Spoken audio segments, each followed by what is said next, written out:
Nous sommes en plein mois de janvier, il fait à peine 2 degrés, pas de quoi mettre le nez dehors pour jardiner, et pourtant, Yann cultive tranquillement ses salades et sa bourrache. En effet, il y a tout juste quelques mois, ce restaurateur s'est équipé d'une serre nouvelle génération, totalement connectée. Surveillance des cultures à distance et en temps réel, plateforme en ligne pour questionner des agronomes et une communauté de 320 jardiniers du monde entier, c'est une toute nouvelle façon de cultiver qui s'offre à Yann.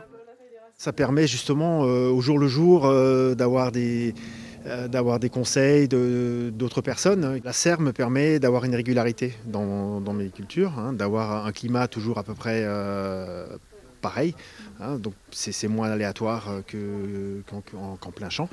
Alors ça me convient particulièrement pour mes plantes aromatiques et mes salades que je peux chercher juste avant le service et de proposer à mes clients des produits ultra frais et très locaux.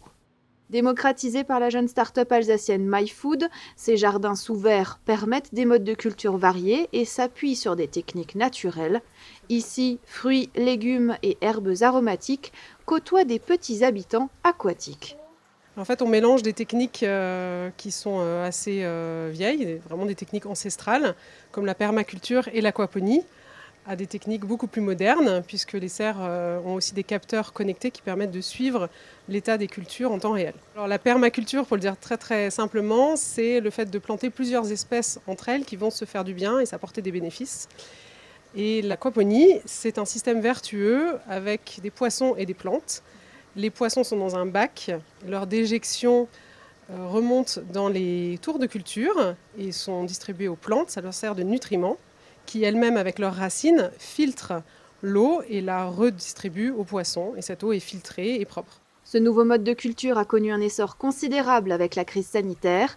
Des professionnels, mais surtout des particuliers, en ville comme à la campagne, se sont lancés dans l'aventure du jardinage sous serre connectée. C'est vrai que depuis le premier confinement, on a vu un regain d'activité auprès des particuliers. C'est plutôt eux qui se tournent vers nous. C'est vraiment une solution qui est faite pour les gens qui n'ont pas la main verte, puisqu'on propose ce système d'accompagnement avec des agronomes et avec la communauté pour qu'on ne soit jamais seul face à ces cultures. De 3 à 22 mètres carrés, les serres connectées peuvent être installées sur des balcons, des toits terrasses et des jardins. Elles sont livrées clé en main avec tout le nécessaire pour commencer les cultures et devenir rapidement autonomes en fruits et légumes, même en hiver.